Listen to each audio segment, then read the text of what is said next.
রাজধানীসহ সারা দেশের আইন শৃঙ্খলা পরিস্থিতি উদ্বিগ্ন মানুষ। সংঘর্ষ, খুন, চুরি, ডাকাতির খবর মিলছে প্রতিনিয়ত। পরিস্থিতি উত্তরণে operation devil hunt, combined patrolling সহ নানা কার্যক্রম নিয়েছে সরকার।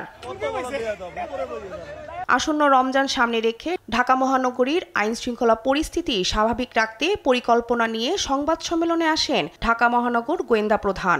জানান, রোজায় মানুষকে স্বস্তি দিতে অপারেশন অল আউট অ্যাকশন কর্মসূচি নেওয়া হয়েছে। আজ থেকে আমরা ডিবির চলমান কার্যক্রমের পাশাপাশি রমজানকে সামনে রেখে বিশেষ অভিযান শুরু করতে যাচ্ছি।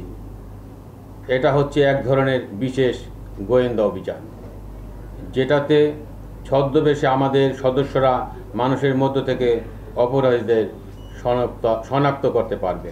তিনি আরও জানান, পতিত ফ্যাসিস্ট রাজনৈতিক শক্তি কিশোর গ্যাং সহ বিভিন্ন অপরাধে ইন্ধন যোগাচ্ছে ঢাকা সহ সারা দেশে। চুরি, ছিনতাই, ডাকাতির সাথে যারা যুক্ত হচ্ছে তাদের বেশিরভাগের বয়স 15 থেকে 30-এর মধ্যে। এদের অনেকেই কিশোর গ্যাং, তারা বিভিন্ন অপরাধে জড়িয়ে পড়ছে।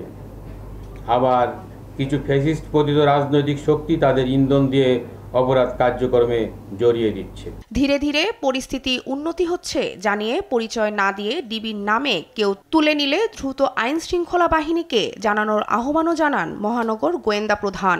ডিবি পরিচয়ে কেউ গোপনে তুলে নেওয়া বা সিভিল পোশাকে তল্লাশি এই ধরনের কার্যক্রম কেউ করলে আমাদেরকে অবহিত করবেন। শিউলি রায়, দেশ টিভি, ঢাকা।